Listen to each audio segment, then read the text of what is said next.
Hai guys, welcome back with me dan Sari Kristina di podcast Ngobrol Santai Lesehan. Jadi di sini gue kedatangan tamu spesial banget jauh-jauh dari Anyer, aktris ternama di Pamulang saat ini. Jadi dia tuh aktingnya keren banget guys kemarin. Jadi nggak usah lama-lama, kita sambut aja Kak Bella. Guys, Ya, perkenalkan dulu coba Kak. oke, kenalin guys, ini gue di sini diundang oleh podcast Ngobrol. Nama gue Bella Puspita Azhari, gue mahasiswi semester 6 Prodi Sastra Indonesia.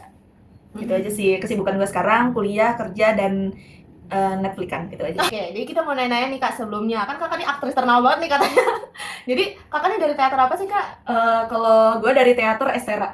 Oh, Estera. Ya, Estera itu bukan sekedar nama ya, Estera itu ada maknanya tersendiri. Ya, apa tuh Kak? Estera itu diambil dari kata Yunani kuno yang artinya tuh bintang. Nah, bintang itu kan menyala bangku.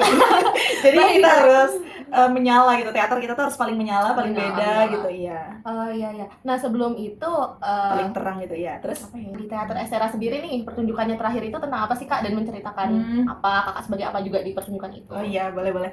Oke, guys, waktu terakhir gue nampil sih di teater Estera itu pertunjukan Perjanjian Braga ya. Jadi judul pertunjukannya Perjanjian Braga. Nah, apa sih nyeritain tentang apa dan juga nunjukin apa aja di situ.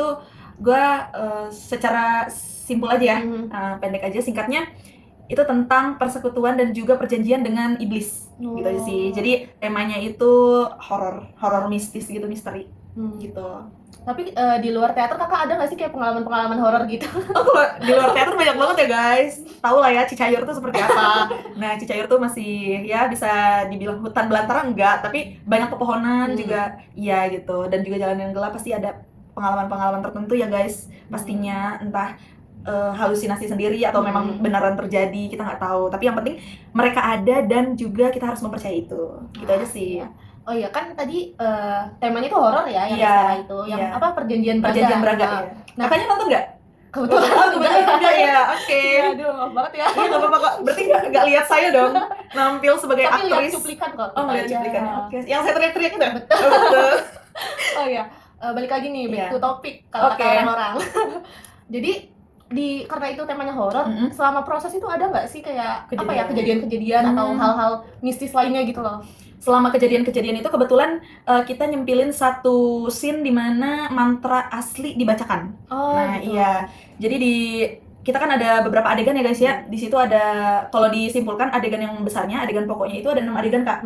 Nah, di adegan yang kedua itu kita menyisikan satu ruang untuk aktor membacakan mantra asli. Nah, mantra asli ini kita minta dari orang yang ya bisa disebut pinter gitu ya. Wah. Seperti itu. Jadi mantra Jawa yang dibacakan terus dibuat ritual di panggung itu. Kita kan kebetulan pertunjukan terakhir teater itu di Ampi ya.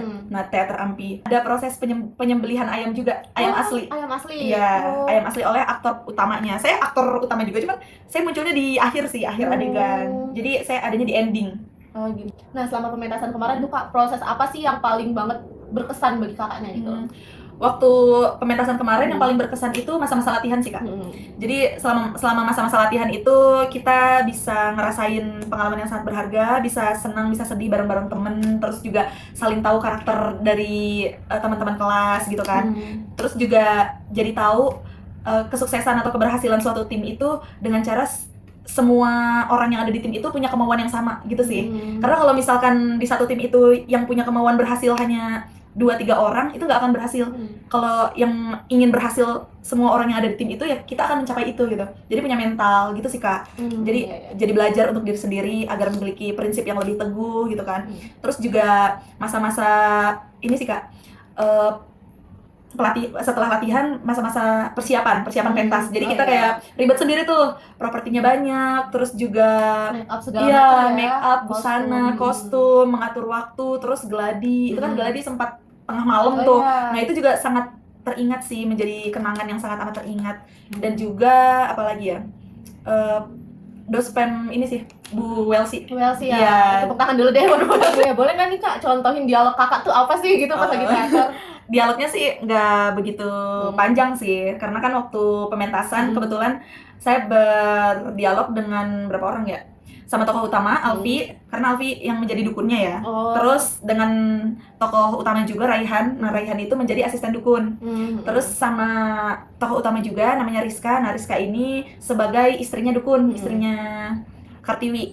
Nah, saya di situ sebagai Bella, jadi pengusaha yang ingin usahanya itu makin laris. Jadi saya datang ke perdukunan, saya datang untuk meminta wejangan, terus juga meminta syarat dan juga tips lah gitu, bagaimana usaha saya ini tetap jaya gitu, tetap sukses, tetap bergelimang harta. Realistis banget ya. Iya, memang teater itu kan adaptasi dari drama yang diperankan gitu kan. Nah, drama ini kalau kita ulik dari segi sastranya, artinya tuh realitas kehidupan. Memang realitas kehidupan yang dipanggungi dan juga disandiwarai oleh para tokoh-tokoh itu, lakon-lakon. Jadi memang kita mengambil konsep yang sudah banyak kasusnya di Indonesia ya. Tentunya di Jawa ini ya. Oh gitu. Seperti itu. Apa nih dialog yang paling nempel banget nih di kakak? Yang paling nempel itu waktu saya nangis-nangis dan juga kesurupan. Jadi waktu saya tampil pentas, itu yang pertama saya datang ke rumah dukun, terus diajak ke ruangan dukun. Di situ saya berdialog seperti ini. Kartawi, saya datang ke sini, saya ingin memiliki harta yang banyak dan juga usaha yang terus bergelimang harta. Seperti itu. Terus abis itu Pak Kartawi datang, terus saya disiram, kayak disiraman gitu pakai bunga 7 rupa. Terus abis itu saya kayak di ini lupa ya, dikasih juga. Iya, itu real, itu properti, terus juga bahan-bahan yang dibutuhkan untuk pentas benar-benar bahan asli gitu, bunga 7 rupa asli, terus juga dupanya dupa asli. Terus setelah itu saya disiram, terus abis itu saya disuruh mundur ke belakang. Nah, setelah ritual kayak mengeluarkan jurus gitu, baru saya kesurupan di situ. Saya kesurupan Zalanbur. Jadi Zalanbur itu raja iblis yang ternyata memiliki perjanjian dengan Kartawi, dengan tokoh utama itu. Nah, saya kesurupan dan ternyata saya itu bukan Bella, saya itu bukan pengusaha, tapi saya ini antek-anteknya Zalanbur. Memang anaknya Zalanbur mengelabui Kartawi gitu. Karena Kartawi ini sudah sangat amat serakah dengan hartanya. Terus dia tuh melupakan perjanjian Braga. Nah, kenapa disebutkan di situ? Oke guys, jadi kenapa judulnya itu Perjanjian Braga ini? Sebenarnya di ending ini point of view-nya memang di situ klimaksnya gitu. Nah, Perjanjian Braga ini sebenarnya adaptasi dari drama yang ada di kemarin kita ngambil dari mana? Polandia. Iya, Polandia. Nah, drama yang ada di Polandia. Nah, di Polandia ini sihir. Di Polandia ini menceritakan dan juga membahas tentang sihir. Nah, maka kita ambil, kalau di Indonesia kan sihir mungkin kurang ya. Nah, kebanyakan orang tuh horor atau mistisnya itu ke dukun. Iya, dukun. Nah, maka digantilah dengan perdukunan. Nah, Perjanjian Braga itu Zalanbur ini bersekutu dengan Kartawi. Kartawi ini seseorang yang ingin memiliki harta yang banyak, yang berlimpah rezeki, yang mengalir deras. Maka dia tuh buntu, nggak punya cara lain. Dia kerja sebagai petani di ladang dan dia ingin kaya instan. Maka dia terbesitlah di otak dia tuh, apa saya pergi ke dukun aja gitu, apa saya membuat perjanjian dengan iblis. Nah, setelah itu dia belajar otodidak menjadi seorang dukun, lalu dia bersekutu dengan iblis. Nama iblisnya Zalanbur. Nah, sudah bersekutu dengan iblis, di situ ada perjanjian yang tidak boleh dilanggar. Nah, yang tidak boleh dilanggar ini yang paling utamanya adalah tidak boleh berhubungan dengan Braga. Nah, makanya judulnya itu Perjanjian Braga. Nah, gitu. Kenapa namanya Braga? Jadi nama Braga itu sebenarnya kan nama jalan yang ada di Bandung nih, guys. Nah, mungkin si Kartawi ini berspekulasi bahwa berarti saya nggak boleh nih pergi ke jalan Braga, atau saya tidak boleh nih ada di Braga. Padahal clue-nya itu adalah apapun yang berhubungan dengan Braga. Nah, setelah itu dijebaklah karena si Kartawi ini sudah serakah dengan hartanya, dia melupakan persekutuannya dan perjanjian dengan sang iblis, lalu dia dikelabui oleh Bella. Seperti itu. Bella itu anaknya Zalanbur, lalu dia membuat kayak membuat jebakan sendiri untuk menyebutkan kata Braga. Nah, dia tidak ada di Braga, tapi si Kartawi menyebutkan kata Braga. Lalu keluarlah Zalanburnya, lalu runtuhlah perjanjian mereka seperti itu. Ini kita denger cerita Kak Bella tuh seru banget ya, Kak ya. Iya, seru, iya. Sayang banget nih nggak pada nonton. Iya, nggak ketemu saya berarti ya. Dari keseruan-keseruan yang ada nih, itu yang paling seru-seru banget menurut Kakak itu apa sih, Kak? Yang paling seru banget ketika tokoh utama Kartawi dan Joko. Maksudnya di permentasan itu yang seru bangetnya itu. Nah, Kartawi sama Joko sama istrinya Kartawi, Rizka itu. Nah, mereka ini sangat amat menghayati dan juga menjiwai sekali karakter mereka di perlakonan teater kemarin. Karena apa? Karena Kartawi yang memerankan Kartawi itu kan Alfi ya. Alfi itu kan orang Pamulang ya, notabene Pamulang Pride.